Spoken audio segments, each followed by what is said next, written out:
Hello नमस्कार साथियों। तो जैसा कि आप सभी मांग कर रहे थे कि हमें विज्ञान में रिवीजन करवाइए, तो हम जो है ना पूरा शेड्यूल लेकर आ गए हैं विज्ञान में रिवीजन कराने का। जी हाँ दोस्तों, हम विज्ञान में जो है रिवीजन स्टार्ट करने जा रहे हैं पूरे 18 चैप्टर्स का, जिसमें से इस साल तो जो है हमें 12 चैप्टर पढ़ने हैं।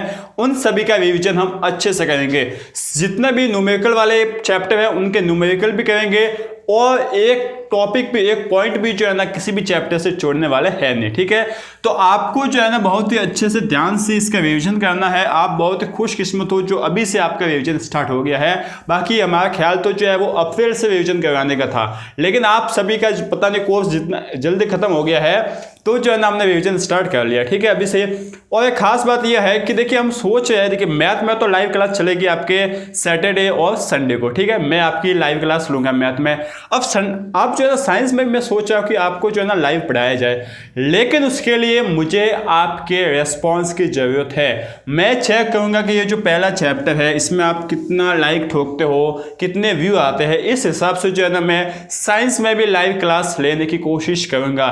लाइव क्लास से जो है ना मैं आपसे इंटरेक्ट कर सकता हूं, मैं आपसे बातें कर सकता हूं, आप मुझसे जो है ना सवाल पूछ सकते हो। सभी जो है ना जैसे कि आपको लगेगा कि आप क्लास में ही बैठे हुए हो। ठीक है, तो इस तरीके से आपका जो है ना काम चलता रहेगा। ठीक है, अब जो है ना हम रिवीजन स्टार्ट कर लेते हैं। भोजन एवं मानव स्वास्थ्य आपने जो है ना आपके स्कूल में तो शायद पता नहीं कब पढ़ा होगा, लेकिन हमने ये अभी कंप्लीट किया है, तो आपका थोड़ा थोड़ा ताजा होगा कि यह किस तरीके से हमें करना है। ठीक है, आपको जो है ना यहाँ पर जो है ना पूरी एक पीडी आपको जो है ना फोटो दिख जाएगा कि क्या क्या हमें पढ़ना है, किस तरीके से पढ़ना है, वो सब मैं आपको बताऊंगा। पूरे नोट्स का रिवीजन करवाऊंगा, साथ ही साथ एक्स्ट्रा जितने भी क्वेश्चन है ना उन सभी एक्स्ट्रा क्वेश्चन को भी मैं यहाँ पर लेके आने वाला हूँ, जिससे जो है ना एक टॉपिक भी आपका छूटने वाला है नहीं। ठीक है ना, समझ गए आप? ठीक है, स्टार्ट करते हैं। सबसे पहले देखिए आपका भोजन एवं मानव स्वास्थ्य, तो इसमें सबसे पहले क्या आता है देख लीजिए। आपको जो सब यहाँ पर देखेगा, सबसे पहले आता है आपका संतुलित एवं असंतुलित भोजन। अब इसको आपको याद कैसे करना है, देखिए बात करते हैं हम याद की। ठीक है ना, संतुलित, मैं आपको बताऊंगा कि आपको याद कैसे करना है संतुलित और असंतुलित भोजन। नोट्स आपको दिख रहे हैं, फटाफट आपने यदि नहीं लिखे हैं तो नोट्स के जो है ना इस चैप्टर के नोट्स तो वीडियो के डिस्क्रिप्शन बॉक्स में है, आप जाकर डाउनलोड कर लेना। ठीक है, उसको पढ़ लेना। और जो है शॉर्ट नोट्स भी जो है ना अब यहाँ पर आपको पता चला कि संतुलित और असंतुलित भोजन की मैं बात करूँ ना, तो देखिए इसको याद कैसे करना है। आपको याद करना है संतुलित और असंतुलित भोजन पोषक तत्व के रूप में। ठीक है ना, पोषक तत्व के रूप में। अब इससे जो है ना आपको पूरा यह जो है ना एक आपका क्वेश्चन याद हो गया। संतुलित और असंतुलित भोजन पोषक तत्व के रूप में, इसका मतलब यह हुआ कि यदि हमारे भोजन में सभी आवश्यक पोषक तत्व होंगे ना, तो उसे हम कहेंगे संतुलित भोजन। और यदि हमारे भोजन में, यदि हमारे आहार में आवश्यक पोषक तत्वों की कमी होगी, तो उसे हम क्या कहते हैं, असंतुलित भोजन। बात समझ में आ गई ना? इससे जो है ना हम क्या कहते हैं, असंतुलित भोजन। समझ में आ गया ना? तो हमने जो है ना इसको याद कर लिया कि ये पोषक तत्व के रूप में, पोषक तत्व सही हो गए, एकदम सही मात्रा में होगी तो वो संतुलित है, सही मात्रा में नहीं होगी तो वो असंतुलित है। बस हमें एक पोषक तत्व याद रखना। ठीक है, इसके बाद जो है ना बात करते हैं, देखिए हम बात करते हैं कि आपका कुपोषण जो है ना, कुपोषण क्या है। तो कुपोषण जो है ना क्या है कि ये जो पोषक तत्व है ना, कुपोषण को भी हम जो है ना कुपोषण, देखिए कुपोषण ऐसे याद किया जाता है। मैं आपको याद करना सिखाऊंगा। कुपोषण, मैं इसकी बात करूं तो कुपोषण में आता है पोषक, वापस आ गया पोषक तत्व। तो इसको हम कैसे याद करेंगे, जब हमारे आहार में, जब हमारे भोजन में जो है ना एक या एक से अधिक पोषक तत्वों की लंबे समय तक, कब तक, लंबे समय तक कमी होना, तो उसे हम क्या कहते हैं, कुपोषण कहते हैं। बात समझ गए?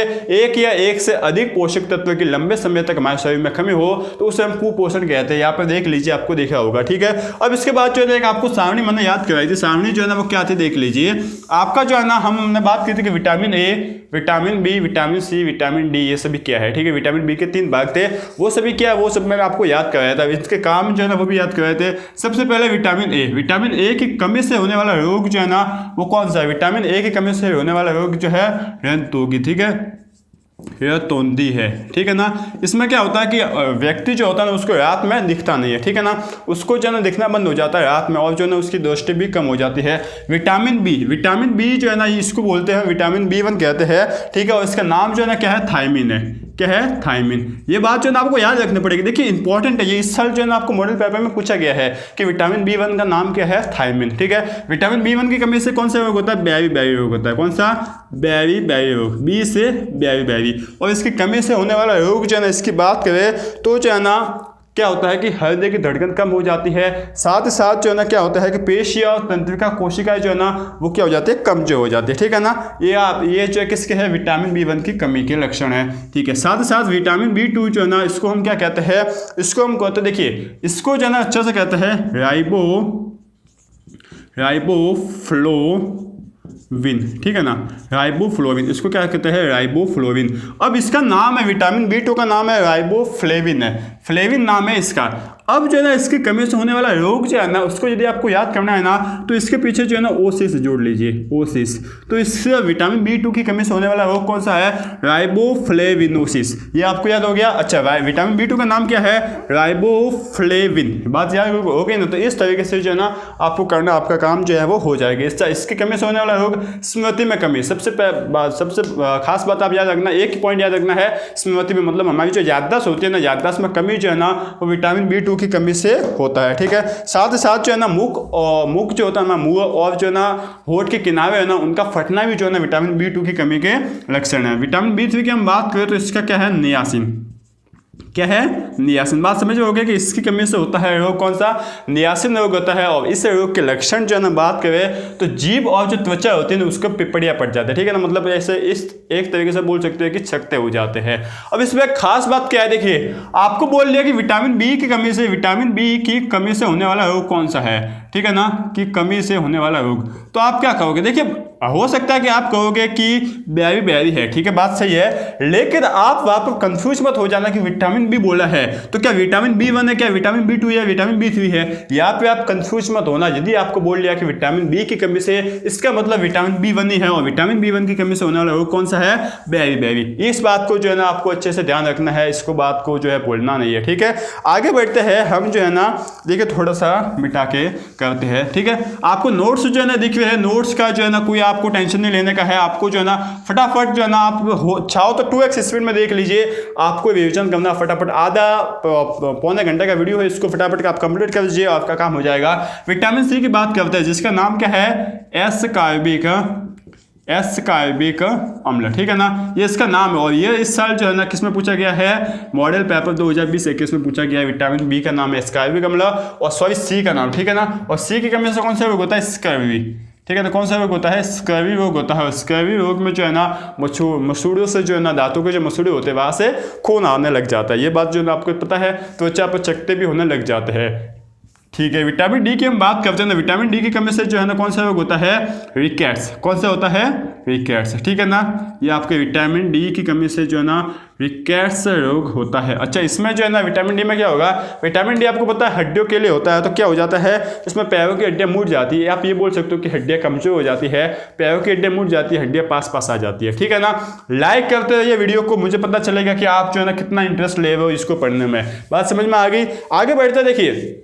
अब कुछ एक पॉइंट है, इसको जो फटाफट हम करेंगे कि कुछ एक पॉइंट क्या है कि यदि हमारे शरीर में जो है ना प्रोटीन की कमी से कोई रोग होता है ना, तो प्रोटीन की कमी से होने वाला रोग जो है ना वो कौन सा है, क्वाशियोकोर। ठीक है ना, ये जो है ना प्रोटीन की कमी से होने वाला रोग है, क्वाशियोकोर। ठीक है, क्वाशियोकोर है। ठीक है, और यह प्रोटीन की कमी से होने वाला रोग है। और इसमें जो है ना क्या हो जाता है, बच्चे को पहली बात तो भूख नहीं लगती, पूरे पेट फूल जाता है, भूख नहीं लगती, बच्चे का स्वभाव जो है ना वो चिड़चिड़ा हो जाता है।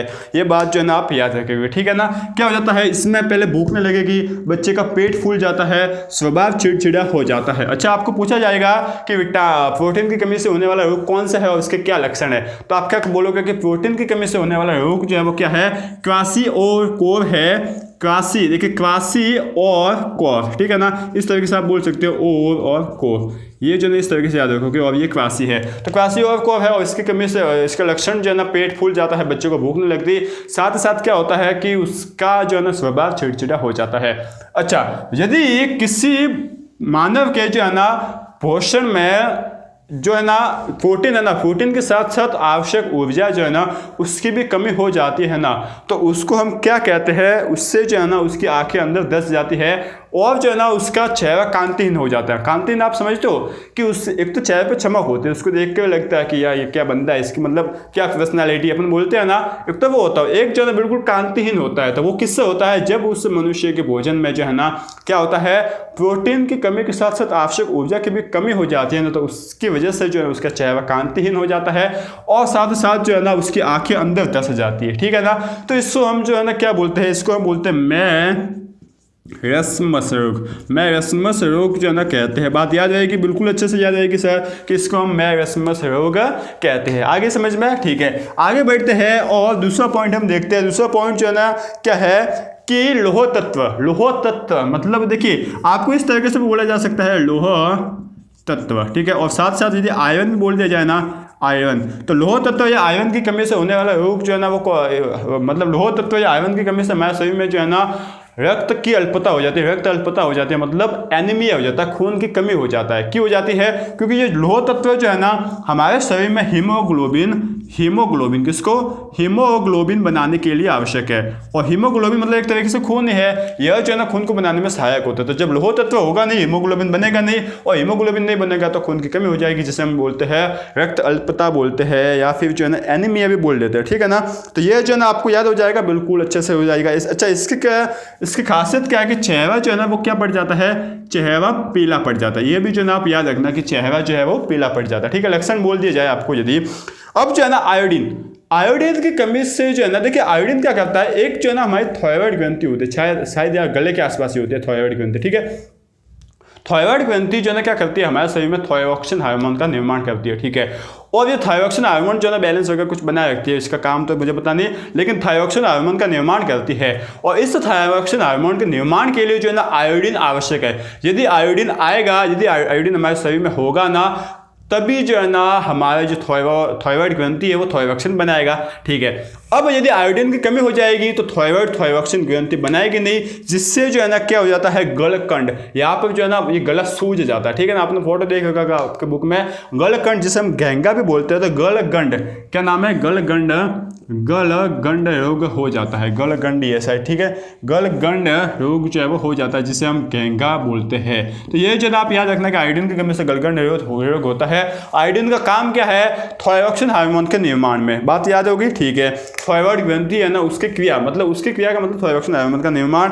अच्छा, अब आपको बोला कि पीने योग्य जल के गुण जो है वो क्या है, तो पीने योग्य जल के हम गुण की बात करें ना, तो उसमें जो है ना आंखों से दिखने वाले कीटाणु नहीं होने चाहिए, पहली बात तो यह, ठीक है ना। उसमें जो है ना वनस्पति वगैरह जो है वो दिखे होनी नहीं चाहिए, मतलब कई बार जो है ना पानी खुला पड़ा होता है तो उसमें बहुत से वनस्पति वगैरह जो है ना कचरा वगैरह चला जाता है, ठीक है। साथ ही साथ जल की पीएच जो है वो संतुलित होनी चाहिए, और जो है ना उसमें पर्याप्त मात्रा में ऑक्सीजन होनी चाहिए। यह भी एक बहुत ही बड़ा फैक्टर है, हमारे जो पानी पीते हैं उसमें पर्याप्त मात्रा में ऑक्सीजन होनी ही चाहिए, उसमें सूक्ष्म जीव नहीं होने चाहिए। अब सूक्ष्म जीव, इनका नाम ही सूक्ष्म है, तो सूक्ष्म जीव को जो है ना हम कैसे पहचानेंगे, कुछ सूक्ष्म जीव को हम पहचान नहीं सकते, तो इसका एक इलाज जो आपके बुक में नहीं है, उसको जब भी हम पानी को पिए ना तो गर्म करके पिए, ठीक है ना। इसलिए हमें बोला जाता है कि पानी को जो है ना गर्म करके पीना चाहिए, ठीक है। और डॉक्टर हमें क्या सलाह देते हैं कि हमें कम से कम दिन में जो है ना कम से कम 8 गिलास तो पानी पीना ही चाहिए, 8 गिलास पानी पीना चाहिए। तो आपको बोल दिया जाएगा इस बार कि डॉक्टर की सलाह के अनुसार हमें दिन में कम से कम कितने गिलास पानी पीना चाहिए या फिर कितना पानी पीना चाहिए, तो हमें बोल देना पड़ेगा 8 गिलास, कम से कम 8 गिलास। अब आपको ये भी पूछा जा सकता है कि अधिक से अधिक 8 गिलास,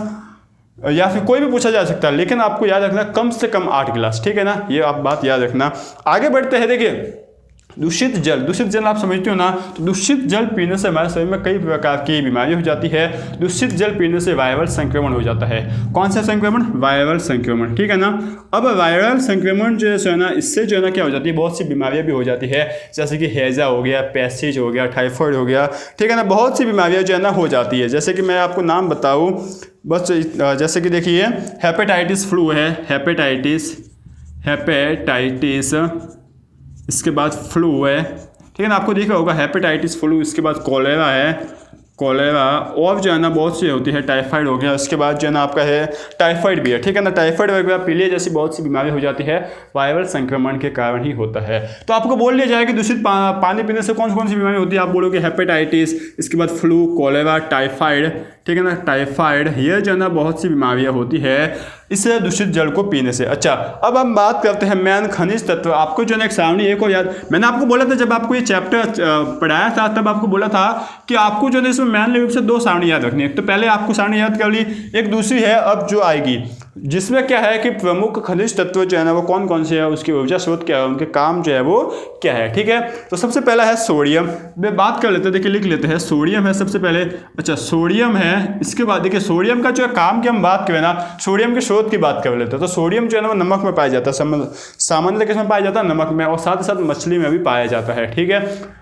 और साथ ही साथ इसका काम जो है ना क्या है कि तंत्रिका कोशिकाएं जो होती है, मांसपेशी का जो मांसपेशी होती है ना उसका संकुचन, जैसे कि देखिए बहुत सी हमारे शरीर में मांसपेशी होती है ना, उसके संकुचन करने के लिए भी जो है ना यह आपका सोडियम आवश्यक होता है। साथ ही साथ जो तंत्रिकी आवेग होता है ना उसके संचालन में भी, तंत्रिकी आवेग आपको समझ में आता क्या होता है, जैसे कि आपका ये हाथ है, ठीक है, अंगुली है, अब अंगुली आप किसी अंगारे पे आपने टच कर दिया या फिर आपके अंगुली के ऊपर अंगारा ला के रख लिया तो आपको वो गर्म लगेगा। क्यों गर्म लगेगा, क्योंकि देखिए गर्म क्यों लगा, अब हो सकता है कि आपका यदि वो जो तंत्रिका आवेग है ना वो यदि काम नहीं कर रहा होगा ना तो आपका अंगुली कब कट कर नीचे पड़ जाए, मतलब गिर जाएगी, आपको पता ही नहीं चलेगा। तो यह सब गर्म लगना, ठंडा लगना, आपको दर्द होना, दर्द नहीं होना, ये सब कौन करता है, तंत्रिका आवेग करता है। आवेग जो है ना यहाँ पर जो है ना हमारी बहुत सी तंत्रिका होती है, तंत्रिका जो है ना यहाँ पर कुछ लगा तो ये सीधा सिग्नल हमारे दिमाग को देगी, दिमाग को फटाफट बोलेगा कि इसको जो है ना, आपका दिमाग सिग्नल देगा आपके हाथ को, उसके बाद और हाथ को बोलेगा कि भाई तू वहां से हाथ हटा, तू जल जाएगा। ठीक है ना, तो इसकी वजह से ये सब काम जो है वो तंत्रिका करता है, और तंत्रिका आवेग को संचालन के लिए सोडियम आवश्यक है, इसलिए सही मात्रा में हमें सोडियम जो है वो लेना चाहिए। ठीक है, साथ ही साथ जो है ना पोटेशियम की बात करते हैं, पोटेशियम, और पोटेशियम जो है ना देखिए इसकी खास बात क्या है कि पोटेशियम सभी खाद्य पदार्थों में पाया जाता है, सभी खाद्य पदार्थों में। तो सबसे इजी हो गया पोटेशियम हमारा कि इससे कहाँ पाया जाता है, सभी खाद्य पदार्थों में, हमको याद रखने की जरूरत है ही नहीं। अच्छा, पोटेशियम के भी यही दोनों काम है। सबसे पहला काम जो है वो क्या है कि मांसपेशियों का संकुचन और साथ ही साथ तंत्रिका जो आवेग होता है उसका संचालन, और एक और इसका काम है जो कि क्या है कि कोशिकीय जितनी भी क्रिया होती है ना, कोशिकीय क्रिया आप समझते हो ना, जैसे माइटोकॉन्ड्रिया में ऊर्जा का निर्माण हो गया, बहुत से हो गए, तो कोशिकीय क्रियाओं के संचालन में भी यह पोटेशियम काम करता है। आपको देखा होगा, यदि आपने फर्स्ट टाइम वीडियो नहीं देखा था, रिवीजन करना चाहते हो तब भी आप देख कर लिख सकते हो, और साथ ही साथ यदि आपने देख रखा है तब तो आप फटाफट रिवीजन करते चाहिए, 1.5x की स्पीड में वीडियो को चलाइए। ठीक है ना, ज्यादा जो है ना फटाफट उसको देखते जाइए। इसके बाद हम बात करते हैं कैल्शियम की। अच्छा, कैल्शियम जो है ना देखिए फटाफट की बात कर लेते हैं कैल्शियम की। कैल्शियम जो है ना किससे मिलता है, कैल्शियम दूध, अंडा हो गया, हरी सब्जी, इनसे जो है ना कैल्शियम मिलता है। अच्छा, कैल्शियम क्या करता है, विटामिन डी के साथ मिलकर जो है ना हड्डियों को मजबूत करने का काम करता है, बस यही काम है। हड्डी और दांत भी आते हैं, ठीक है, दांत भी जो है ना कैल्शियम से बने होते हैं, विटामिन डी के साथ मिलकर हड्डियां और दांतों को मजबूत करने का काम करेगा। इसके बाद आता है आपका फास्फोरस, ठीक है ना, क्या आता है, फास्फोरस आता है। ठीक है, और फास्फोरस जो है ना क्या करता है, देखिए बिल्कुल रूटीन से है, कैल्शियम जो है ना विटामिन डी के साथ मिलकर काम करता है, और जो है ना ये फास्फोरस जो है वो कैल्शियम के साथ, ठीक है ना, कैल्शियम के साथ मिलकर जो है ना वो हड्डियों को मजबूत करने का काम करता है, हड्डियों तथा दांतों को। ठीक है ना, बात समझ गए, इस तरीके से आप याद कर सकते हो। आगे बढ़ते हैं, लोह तत्व। अच्छा, लोह तत्व किनसे हमें मिलता है, लोह तत्व यकृत से मिलता है, हमें वक्र से मिलता है। यकृत मतलब लीवर हो गया, आपका किडनी होगी, उससे भी आपको क्या मिलता है, लोह तत्व, आयरन मिलता है। साथ ही साथ अंडे, मांस, गाजर तथा गुड़, इन सभी से भी जो है आपको लोह तत्व मिलता है। इसका काम जो है वो क्या है कि हीमोग्लोबिन के निर्माण में, आपको पता ही है हीमोग्लोबिन के निर्माण में आपका कौन काम करता है, लोह तत्व काम करता है। ठीक है, आगे बढ़े, और आपका है आयोडीन। आयोडीन किससे मिलता है, जितने भी समुद्री जो होते हैं ना, समुद्री खाद्य पदार्थ, उनसे मिलता है, नमक से मिलता है, और हरी सब्जियों से आपको आयोडीन मिलता है। ठीक है, अच्छा, इसका निर्माण क्या है, थायरॉक्सिन हार्मोन के निर्माण में। देखिए यहाँ पे बोल रखा है थायरॉक्सिन हार्मोन के निर्माण में। अच्छा, थायरॉक्सिन हार्मोन कैसे होता है, मैंने भी आपको जो है ना क्रियाविधि समझा ली है। ठीक है ना, आगे ये बात समझ में, आगे बढ़ते हैं और बात करते हैं। देखिए एक राजस्थान में एक बीमारी आई थी, बहुत ही बड़ी बीमारी थी, जो कि कौन सी थी, बाला। ठीक है ना, बाला नाम दे दिया गया था उसका, और नारू भी नाम दे दिया था, बाला बोल दो या फिर नारू बोल दो। ठीक है ना, अब यह जो ना बहुत ही घातक बीमारी थी, बहुत से लोगों को जान के बहुत ही जो है ना इसके संक्रमित हुए थे, इसके प्रभाव में बहुत से लोग आए थे, और ये राजस्थान में एक समय में बहुत ही घातक बीमारी थी, सबसे पहली बात। अच्छा, इसका जो है ना कारण क्या था, ड्रेकनकुलस, ठीक है ना, ड्रेकनकुलस। इसको जो है ना देखिए याद करना पड़ेगा, ये ऐसे नाम है जिनको जो है ना आपको लिखना पड़ेगा, आपको जो है ना बार बार इनको पढ़ना पड़ेगा, तभी आपको याद होंगे। ड्रेकनकुलस मेडिनेंसिस, ठीक है ना, नेंसिस, यह जो है ना ये इसका रोग जनक था, मतलब इसकी वजह से ये आपका बाला या नाड़ू रोग आया था, जिसकी वजह से जो है ना राजस्थान में बहुत ही गंभीर समस्या पैदा हो गई थी। ठीक है, तो आपको बोल दिया जाएगा कि बाला या नाड़ू का रोग जनक कहाँ क्या है, तो ड्रेकनकुलस मेडिनेंसिस, इसको आपको याद करना है। अच्छा, बाला या नाड़ू कहाँ पर बीमारी पाई गई थी, राजस्थान में, ये आपको याद हो जाएगा बिल्कुल अच्छे से। यदि हो जाएगा तो आपकी बहुत ही अच्छी बात है। आगे बढ़ते हैं, BMI का हम बात करते हैं, किसकी, BMI की। देखिए BMI का पूरा नाम है बॉडी, B का मतलब बॉडी और M का मतलब मास और इसका मतलब I का मतलब इंडेक्स। ठीक है ना, इंडेक्स जो आपकी कॉपी के सामने आता है वो वाला इंडेक्स नहीं, देखिए बॉडी मतलब शरीर भार सूचकांक। ठीक है ना, मतलब इस BMI में जो है ना हमारे ऊंचाई और भार का अनुपात जो ना लिया जाता है, उस अनुपात को निकाला जाता है। और यदि ये अनुपात जो है ना 25 सेंटीमीटर 25 के अंडर जो है ना 25 क्या बोला 25 किलोग्राम प्रति मीटर स्क्वायर तक हो, या फिर इसकी रेंज में हो, इसके मतलब इसके आसपास चलता हो ना कहीं, तो जो है ना यह मोटापा होने का सिग्नल है। ठीक है ना, कि मोटापा के पूर्व की स्थिति। और यदि 30 के आसपास हो, किसके 30 किलोग्राम प्रति मीटर स्क्वायर के आसपास हो कि इसके मध्य चलता होना, तो आपको समझ जाना चाहिए कि यह जो है ना आपको मोटापा हो चुका है। ठीक है, तो यह जो है ना मोटापा मापने के लिए एक तरीके का जो है ना क्या है आपका एक सूचकांक है। ठीक है, इससे यह भी मापा जाता है कि कोई बंदा जो है ना कितना वजन है, क्या वो उसका वजन अंडर वेट है या फिर मीडियम है या फिर ओवर वेट है। ठीक है ना, तो ये भी जो है ना आपको याद रखना पड़ेगा। आगे बढ़े और जो है ना बात करते हैं कि मोटापा जो है ना, उस मोटापे का कारण भाई क्या, आखिरकार मोटापा होता क्यों। तो सिंपल सी बात है, देखिए आपको जो है ना घर पे बॉस में बोला गया होगा कि भाई तू खाता तो बहुत है लेकिन काम नहीं करता। अच्छा, इसका भी एक साइंटिफिक कारण है। यदि आप ज़्यादा खाते हो, ठीक है, और यदि काम नहीं करोगे, खा के पड़े हुए हो, तो जो है ना आपके बॉडी में जो है ना क्या हो जाएगा, जो ऊर्जा है ना वो बहुत सारी संग्रहित हो जाएगी, जिससे जो है ना आपका पूरा शरीर का जो फंक्शन है वो खराब हो जाएगा और शरीर मोटा हो जाएगा, चमड़ी वमड़ी आ जाएगी। तो सिंपल से जो है ना आपके घर वाले बिल्कुल साइंस पढ़े हुए हैं और वो बोलते हैं कि यदि आप ऊर्जा की खपत और इसकी बोल सकते हो कि इसके क्या बोलते हैं, ऊर्जा की खपत और क्या बोलते हैं, जैसे कि ऊर्जा की खपत और बोल सकते हैं कि एक तो ऊर्जा ली और एक ऊर्जा का व्यय, तो आप बोल सकते हो व्यय। ठीक है, ऊर्जा की खपत और व्यय के बीच असंतुलन। ठीक है ना, तो यह जो है ना किसकी वजह से, इसकी वजह से होता है। सबसे मुख्य कारण यही है कि आप खा तो ज़्यादा रहे हो लेकिन काम कुछ नहीं कर रहे हो। ठीक है ना, तो आप समझ लीजिए, अपनी भाषा में आप लिख सकते हो ऊर्जा की खपत और व्यय के बीच असंतुलन। साथ ही साथ आप जंक फूड ज़्यादा खा रहे हो, बाहरी खाने जो पैक्ड फूड होते हैं ना उसको ज़्यादा खा रहे हो, वो जो है ना बहुत कम से कम खाने चाहिए, उसकी वजह से भी मोटापा होता है। ठीक है, साथ ही साथ कृत्रिम भोजन, मतलब कृत्रिम रूप से बनाए गए भोजन भी जो है ना हम बहुत ही खा रहे हैं, इसकी वजह से मोटापा हो रहा है। ठीक है, अब जो है ना बात करें, सबसे इंपॉर्टेंट बात आ गई आपको बोला गया कि ब्लड प्रेशर क्या है। ठीक है ना, ब्लड प्रेशर बात करते हैं, ब्लड प्रेशर जिसे जो है ना क्या बोलते हैं, ब्लड प्रेशर को हिंदी में बोलते हैं रक्तचाप। ठीक है ना, क्या बोलते हैं, रक्तचाप जो है ना वो क्या है। देखिए रक्तचाप क्या है कि धमनियों द्वारा, किसके द्वारा, धमनियों द्वारा क्या बोला है कि जो रक्त वाहिनी होते हैं ना वहाँ उसमें बहते जल द्वारा जो बहता रक्त है ना, उस बहते रक्त द्वारा धमनियों पर लगाया गया दाब। जैसे कि देखिए ये आपकी धमनी है, ठीक है ना, अब इस धमनी पर जो रक्त इसमें बह रहा है, तो इस रक्त द्वारा लगाया गया दाब जो है ना वो क्या कहलाता है, रक्तचाप कहलाता है। ठीक है ना, बात समझ में आ गई कि रक्त द्वारा, देखिए मैं यहाँ पर लिख के बताता हूँ, रक्त द्वारा धमनियों पर, ठीक है, किसको, धमनियों पर लगाया गया दाब जो है ना वो क्या कहलाता है, रक्तचाप कहलाता है। इसको डायग्राम को याद रख लीजिए, आपका काम जो है वो हो जाएगा। बात समझ में आ गई, रक्तचाप जो है ना हम किसे कहते हैं। ठीक है, अब जो है ना किसी व्यक्ति को जो है रक्तचाप को हम मापेंगे, अब कैसे मापते हैं इसको जो है ना सिस्टोलिक और जो है ना डायस्टोलिक के रूप में मापते हैं। ठीक है ना, सिस्टोलिक, देखिए लिखता हूँ सिस्टोलिक और डायस्टोलिक के रूप में जो है ना मापते हैं। अच्छा, ये डायस्टोलिक और सिस्टोलिक क्या है इसको समझते हैं। देखिए सिस्टोलिक क्या होता है, हमारे शरीर में जो है ना एक हार्ट है, एक बैठा हुआ दिल कहीं ना कहीं बैठा हुआ है, कहाँ बैठा है आपको पता है। अच्छा, ये क्या करता है, पूरे शरीर में जो है ना खून, मतलब जो ब्लड है ना उसका सर्कुलेशन करते रहता है, उसको बॉडी में भेजता है वापस लेता है, किसको भेजता है, स्वच्छ खून को, और जो गंदा खून होता है जिसमें कार्बन डाइऑक्साइड मिली हुई होती है उसको जो है ना वापस अंदर लेता है। ठीक है, वहाँ से फेफड़े में भेज देता है। अच्छा, तो जब ब्लड जो जब अपन का हार्ट है ना, हार्ट जो है ना वो ब्लड का सर्कुलर ब्लड को जो है ना बॉडी में फ्लो करता है। मतलब जब हार्ट जो है वो ब्लड को बॉडी में कब फैलेगा, जब ये संकुचित होगा तब जो इसके अंदर जो खून होगा ना, जो ब्लड होगा ना वो बाहर जाएगा। तो जब यह संकुचित होता है ना तो उस समय लगाया गया दाब जो है ना वो क्या कहलाता है, सिस्टोलिक दाब। समझ गए।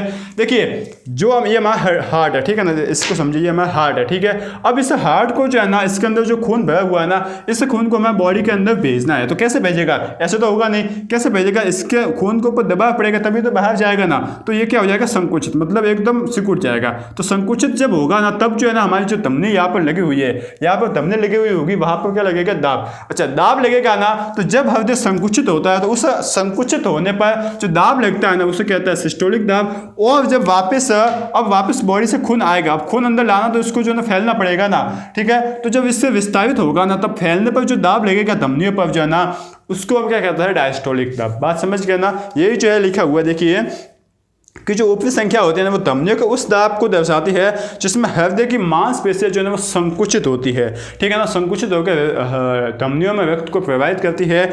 और डायस्टोलिक में क्या होता है कि संकुचन के बाद हृदय की मांसपेशी जब शिथिल हो जाती है, शिथिल का मतलब रेस्ट में आ जाती है ना, उस दाब को जो है ना हम डायस्टोलिक दाब कहते हैं। अच्छा सिस्टोलिक दाब का मान जो है ना वो क्या होता है, 90 to 120 होता है, ठीक है, 90 to 120 mmHg। अच्छा ये mmHg क्या होता है, देखिए जो हमारा हार्ट जो है ना, जो हमारा ब्लड प्रेशर जो है, रक्तचाप जो है ना उसको हम मर्क्यूरी के रूप में मापते हैं, मिलीमीटर मर्क्यूरी, ठीक है ना। mmHg मतलब मर्क्यूरी की एक मशीन होती है उसके द्वारा मापते हैं। तो इसलिए जो नाम इसके क्या आते हैं, mmHg, मिलीमीटर मर्क्यूरिक मिलीमीटर, ठीक है ना, बात समझ गए।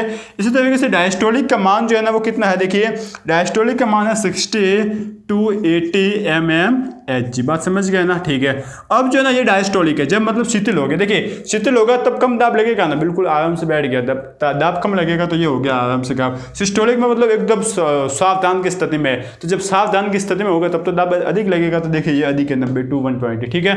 तो इस तरीके से जो है ना सबसे पहले आपको सिस्टोलिक लिखा जाता है, उसके बाद जो है ना डायस्टोलिक लिया जाता है। तो सिस्टोलिक का सबसे ज़्यादा कितना है, 120। अच्छा डायस्टोलिक का सबसे ज़्यादा कितना है, 80। तो 120 to 80 mmHg जो है ना हमारे क्या है, ब्लड प्रेशर। एक सामान्य व्यक्ति का ब्लड प्रेशर जो है ना वो कितना होता है, 120 से 80 mmHg। ऐसे 120 क्या है सिस्टोलिक रक्तदाब और 80 है आपका डायस्टोलिक रक्तदाब। आगे कंसेप्ट समझ में बिल्कुल अच्छे से आगे बढ़ते हैं। रक्तचाप को नापने के लिए जो है ना हम किसका यूज करते हैं, रक्तचाप को नापने के लिए हम जो है ना रक्तचाप नापी, हिंदी में बहुत ही सिंपल सा है, रक्तचाप मापी का यूज करते हैं। अच्छा इसका इंग्लिश में नाम है स्पेगमोमैनोमीटर। क्या नाम है,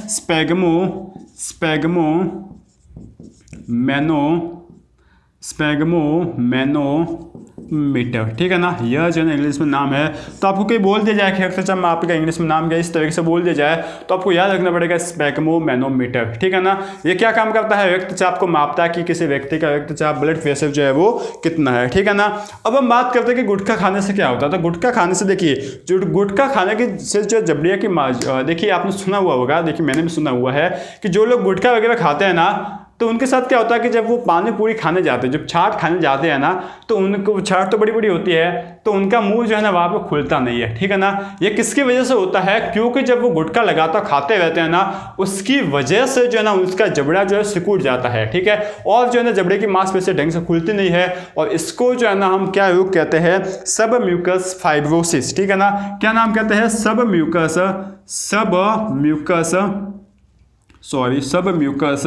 फाइब्रोसिस, ठीक है ना, फाइब्रोसिस।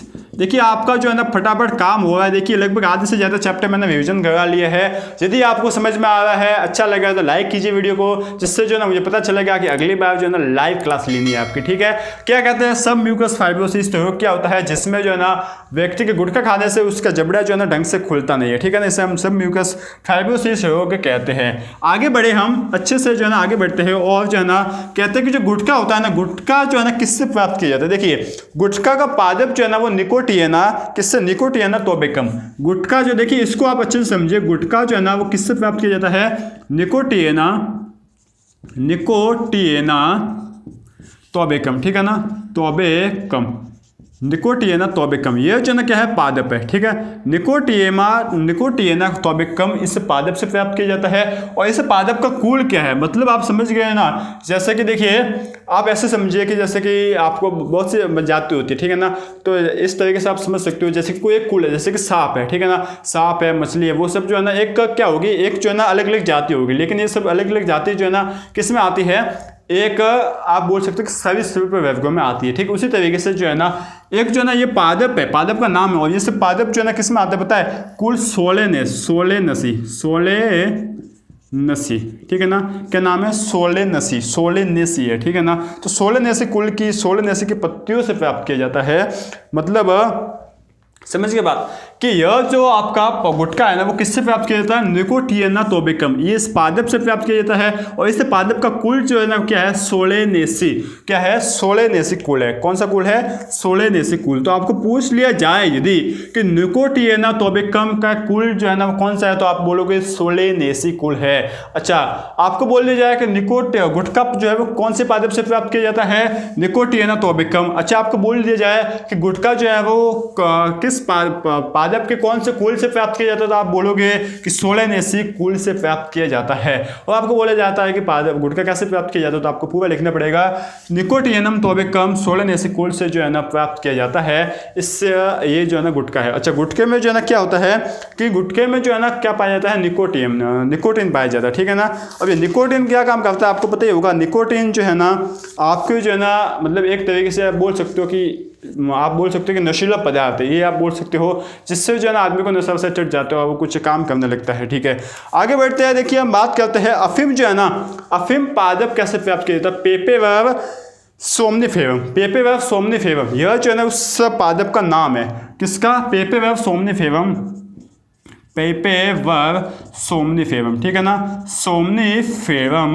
यह जो है ना इस अफीम जो है ना इस पादप से प्राप्त किया जाता है, पहली बात तो यह। और साथ ही साथ ये पेपेवर सोमनिफेरम जो है ना, इसके जो पत्ती होती है, इसकी पत्ती का जो रस होता है, इस पत्ती के जो कच्चे या फिर बोल सकते हैं कि ये पेपेवर सोमनिफेरम है ना, इसके जो फल लगते हैं, आपको फल आप बुक में दिखा हुए होंगे, उसके फल से जो है ना क्या मिलता है, दूध प्राप्त होता है, ठीक है। और उस दूध को जब सुखाते हैं ना, उस दूध को सुखाने से जो है ना हमें क्या मिलता है, अफीम पादप जो है ना अफीम हमें मिलता है, ठीक है ना। बात समझ में आ गई, किससे, पेपेवर सोमनिफेरम के जो फल होते हैं उसके दूध को सुखाने से हमें अफीम प्राप्त होता है, ठीक है। बात समझ में आ गई, ठीक है, ऐसे अफीम बनता है। साथ ही साथ आपका मीठा जहर जो है ना, मीठा जहर हमें किसको कहते हैं पता है, मीठा जहर हमें कहते हैं, आपको किसको कहते हैं, मीठा जहर एथिलीन ग्लाइकोल को कहते हैं। क्योंकि यह जो आपका ब्लड वगैरह होता है, जितना भी जो पानी वगैरह होता है ना, उसको 0 डिग्री सेंटीग्रेड पर भी जमने नहीं देता है, इसलिए जो है ना इसे मीठा जहर कहता है। अब ये 0 डिग्री सेंटीग्रेड पर भी जमने नहीं देगा तो किस कंडीशन में जमेगा, इसलिए जो है ना इसको मीठा जहर किया जाता है। आपको याद रखना पड़ेगा एथिलीन ग्लाइकोल, किसको, एथिलीन ग्लाइकोल, ठीक है ना। ग्लाइकोल को जो है ना हम कहते हैं क्या, मीठा जहर कहते हैं। क्यों कहते हैं, क्योंकि यह पानी को 0 डिग्री सेंटीग्रेड पर भी जमने नहीं देता है। याद रहेगा आपको, अच्छे से याद हो जाएगा, ठीक है। और कोल्ड ड्रिंक्स जो है ना, ये भी बहुत अच्छी बात है कि कोल्ड ड्रिंक्स में 0.4 ppS, ठीक है ना, 0.4 ppS जो है ना क्या पाया जाता है, सीसा पाया जाता है, लेड पाया जाता है। कोल्ड ड्रिंक जो जो ना खटाखट पीते हैं ना, उसमें कितना पाया जाता है, 0.4 ppS सीसा पाया जाता है। जिसकी वजह से क्या प्रॉब्लम होती है पता है, उसकी वजह से आपको जो है ना सबसे पहली बात जो है ना स्नायु मस्तिष्क, इसको बहुत ही ज़्यादा प्रभावित करता है। स्नायु जो आपके ये गले का पीछे वाला भाग है ना, इसको हम बोलते हैं स्नायु मस्तिष्क। यह जो है ना बहुत ही काम करता है हमारे सोचने में, क्षमता करने में, तंत्रिका आवेगों के संचालन में। यह बहुत ही ज़्यादा महत्वपूर्ण और सबसे ज़्यादा ये इसको ही प्रभावित करता है, मस्तिष्क को प्रभावित करता है, गुर्दा मतलब किडनी को प्रभावित करता है। साथ ही साथ जो है ना लीवर मतलब यकृत को प्रभावित करता है, और साथ ही साथ मांसपेशियों को भी प्रभावित करता है। तो हम जो है ना क्यों पी रहे हैं इन कोल्ड ड्रिंक को, और ये गवर्नमेंट भी कुछ नहीं कर रही है इस फील्ड में, तो जो है ना हमें सतर्क रहना चाहिए, हमें कोल्ड ड्रिंक वगैरह नहीं पीना चाहिए। इसके बदले यदि कभी आइसक्रीम खा लो तो वो सही है, लेकिन कोल्ड ड्रिंक कभी नहीं पीनी चाहिए, ठीक है ना। क्यों नहीं पीनी चाहिए, क्योंकि इसमें 0.4 PPS लेड पाया जाता है। याद रहेगा आपको, ठीक है। अब कुछ एक मैंने आपके लिए इंपॉर्टेंट क्वेश्चंस भी ये ढूंढे हैं जो कि इस साल जो है ना आपको काम हो सकता है। देखिए चैप्टर लगभग कंप्लीट हो गया है, पता नहीं कितना टाइम हो गया, मैंने देखा नहीं है, लेकिन मैं देख लूंगा। लगभग जो है ना 25 से 30 मिनट जो है ना आपके हो गई होगी, ठीक है। कुछ एक क्वेश्चन जो है ना वो कौन कौन से देखिए मैं आपको बता दूं। क्वेश्चन जो है ना देखिए, स्टीफन हेल्स ने पहली बार घोड़े का रक्तचाप, जो स्टीफन हेल्स, देखिए आपको बोला जाएगा कि सबसे पहले जो है ना स्टीफन हेल्स ने जो है ना किसका रक्तचाप मापा, तो आप कहोगे घोड़े का। किसका? घोड़े का, ठीक है ना, घोड़े का रक्तचाप मापा, ठीक है। आगे बढ़ते हैं, उसके बाद बात करते हैं कि सिगरेट के धुएं में कौन सा पाया जाता है। देखिए ये मैंने क्यों आपको बताया, क्योंकि जब भी हम धुएं का नाम लेते हैं तो हम बोलते हैं कार्बन डाइऑक्साइड बोलते हैं ना, लेकिन यहाँ पे जो है ना सिगरेट के धुएं में कार्बन मोनोऑक्साइड गैस पाई जाती है, ये आपको याद रखना पड़ेगा। सिगरेट के धुएं में कार्बन मोनोऑक्साइड गैस पाई जाती है। और साथ ही साथ जो हम गोभी लाते हैं, जिन गोभी को खाते हो ना, और जो गोभी आपको वाइट वाइट दिखती हो वो, और उन गोभी को वाइट वाइट बनाने के लिए जो है ना उन गोभी के ऊपर सिल्वर नाइट्रेट का छिड़काव किया जाता है। किनका? सिल्वर नाइट्रेट, ठीक है ना, जिसको हम बोल सकते हैं AgNO3, सिल्वर नाइट्रेट का जो है वो छिड़काव किया जाता है। आपको याद होना चाहिए। साथ ही साथ जो है ना आपको ये याद होना चाहिए कि अफीम में कोडिन नामक, साथ ही साथ बहुत से पाए जाते हैं। सबसे पहले तो कोडिन नामक एल्केलॉइड पाया जाता है, बहुत से। देखिए मैं आपको बता लूँ, कोडिन, मॉर्फिन, निकोटीन, सोमनिफेरम, पैपेविन, ठीक है ना। देखिए कौन सा है? कोडिन, ये आपको याद होना चाहिए। कोडिन, मॉर्फिन, सोमनिफेरम, इसके बाद जो है ना आपका बहुत से 2-3 और है, कोडिन, मॉर्फिन, सोमनिफेरम, निकोटीन और जो है ना पैपेविन, ठीक है ना। निकोटीन और पैपेविन जो है ना ये आपके किस में पाया जाता है? यह सब जो है ना एल्केलॉइड है। क्या है? एल्केलॉइड, और यह अफीम में पाया जाता है। एल्केलॉइड बोल सकते हैं कि यह जो है ना एक नशीला एक तत्व है जिसकी वजह से हमें नशा चढ़ता है, ठीक है ना। एल्केलॉइड क्या है? एल्केलॉइड, ये आपको याद हो जाएगा बिल्कुल अच्छे से, जो है ना आपको याद हो जाएगा। एल्केलॉइड, कोडिन, मॉर्फिन, सोमनिफेरम और साथ साथ कौन सा है? निकोटीन और पैपेविन, ठीक है ना। याद हो जाएगा, बिल्कुल अच्छे से याद हो जाएगा। तो आगे बढ़ते हैं। विषाणु जनित रोग जो है ना उससे देखिए विषाणु जनित रोग कौन कौन से मैंने आपको बता दिया था। हेपेटाइटिस है, फ्लू है, इसके साथ साथ हेपेटाइटिस है, टाइफाइड है, पीलिया है, ठीक है ना। और भी जो है ना मैंने आपको बहुत से बताए देते, वो जो है ना आपके किससे है? विषाणु से, मतलब विषाणु जनित रोग बोल सकते हैं, वायरल संक्रमण बोल सकते हैं। देखिए विषाणु जनित रोग और वायरल संक्रमण दोनों एक ही है, इसको अलग अलग आप मत समझना। एक 2018 में क्वेश्चन आए थे, देखिए कि विषाणु जनित रोगों के नाम लिखिए। कौन कौन से? टाइफाइड है, आपका जो है ना हेपेटाइटिस है, पीलिया है, ये जो है क्या है? आपके विषाणु जनित रोग है। ये आपका पहला क्वेश्चन था। 2018 की बात करता हूँ। और तंबाकू में पाए जाने वाले कोई भी 2 एल्कोहल आपको नाम लिखने थे। एक एल्कोहल लिखना तो आप लिख सकते हो, निकोटीन लिख सकते हो, ठीक है। तंबाकू आपको बोला, ठीक है, तंबाकू में तो एक ही होता है, निकोटीन। अच्छा, इसके साथ जो है ना आपको बोला था कि तंबाकू चबाने से कौन सा रोग होता है, तो तंबाकू चबाने से देखिए इसमें उपस्थित निकोटीन जो है ना, बहुत अच्छी बात है कि तंबाकू चबाने से हमारे शरीर में क्या हानि होती है। तो तंबाकू चबाने से होता क्या कि इसमें उपस्थित जो निकोटीन होता है ना, वो हमारी धमनियाँ जो होती है ना, उसे धमनियों को जो है ना मोटा कर देता है, जिससे जो है ना क्या हो जाता है? रक्तदाब एवं हृदय के स्पंदन दर बढ़ जाता है, रक्तदाब बढ़ जाता है। मतलब कभी आपने सुना है कि उसको हार्ट अटैक आ गया, ठीक है ना। तो हार्ट अटैक इसकी वजह से आते हैं, उसकी रक्त की धमनियाँ मोटी हो जाती है। मोटी समझते हो ना आप? हार्ट अटैक का मतलब समझते हो नहीं समझते? देखिए आपका चैप्टर पूरा हो गया, मैं अब समझाता हूँ कि हार्ट अटैक का मतलब जो है ना क्या होता है। मान लो ये हमारा हृदय है, ठीक है, और ये जो है ना मुख्य धमनी है। क्या है? मुख्य धमनी। अब हृदय जो है ना, हृदय तो फिक्स करके पंप करेगा, हृदय तो जो है ना इसमें ब्लड जो है ना पंप करेगा, ब्लड जो है यहाँ पर निकालेगा ही। लेकिन ये जो धमनियाँ होती है ना, यदि हम ज़्यादा कोलेस्ट्रॉल खाते हैं, आपने बहुत बार सुना होगा कि कोलेस्ट्रॉल बढ़ गया, तो जब हम कोलेस्ट्रॉल खाते हैं ना तो वो यहाँ आकर जम जाता है। क्या है? यहाँ आकर जम जाता है, ठीक है ना, जम के यहाँ आकर अब होगा क्या कि हृदय तो जो है वो खून को पंप करेगा ही। अब जो खून को पंप करेगा, लेकिन ये तो यहाँ के जम गया, एक परत बना ली। अब जो ना ब्लड को तो आगे जाने का रास्ता मिल ही नहीं रहा है, और जब ब्लड को आगे जाने का रास्ता मिलेगा नहीं तो हो जाएगा कि हार्ट जो है ना कुछ सेकंड के लिए ब्लॉक हो जाएगा। यदि उसको खोला नहीं जाए, चला जाता है, यदि खोला नहीं जाता है ना, तो वो क्या हो जाता है? हार्ट का अटैक। अटैक मतलब एकदम ब्लॉक हो जाता है, ठीक है ना। इससे वजह से होता है, इसका ऑपरेशन भी होता है, इसका जो है ना एक थेरेपी होती है, उसका नाम पता नहीं, जो थेरेपी होती है उसमें जो है ना इसको यहाँ से जो है इस तरीके से जोड़ लिया जाता है, जिसकी वजह से अब ये जो है ना ब्लड यहाँ से फ्लो करने लगता है, ठीक है ना। इसलिए जो है ना हमें जो है ना क्या करना चाहिए? आपको कोलेस्ट्रॉल खाने से बचना चाहिए ज़्यादा। साथ ही साथ यदि खाते हो तो एक्सरसाइज करनी चाहिए। दूसरी बात, तंबाकू वगैरह कोई भी नशा जो है ना ज़िंदगी में करना ही नहीं चाहिए। कभी भी नशा करना है तो ठीक है, चाय वाय का कर लो, बाकी जो है ना नशा आपको करना ही नहीं चाहिए, ठीक है। चाय तो जो है ना कभी कभार पी सकते हो, चाय का कुछ ऐसा है नहीं। बाकी बस पढ़ते रहिए, आगे बढ़ते रहिए, समझ समझ में आ गया है? यदि आ गया समझ में तो वीडियो को लाइक जरूर कर देना, साथ ही साथ यदि चैनल पर नहीं हो तो चैनल को सब्सक्राइब जरूर कर देना। दूसरा जो है ना लेक्चर हम लेके आने वाले, दूसरा चैप्टर लेके आने वाले, उसका भी फटाफट रिवीजन कर लेंगे। सभी चैप्टर्स का रिवीजन चलने वाला है, ठीक है? तो तब तक के लिए पढ़ते रहिए, आगे बढ़ते रहिए और एग्जाम में फोड़ने की तैयारी करते रहिए।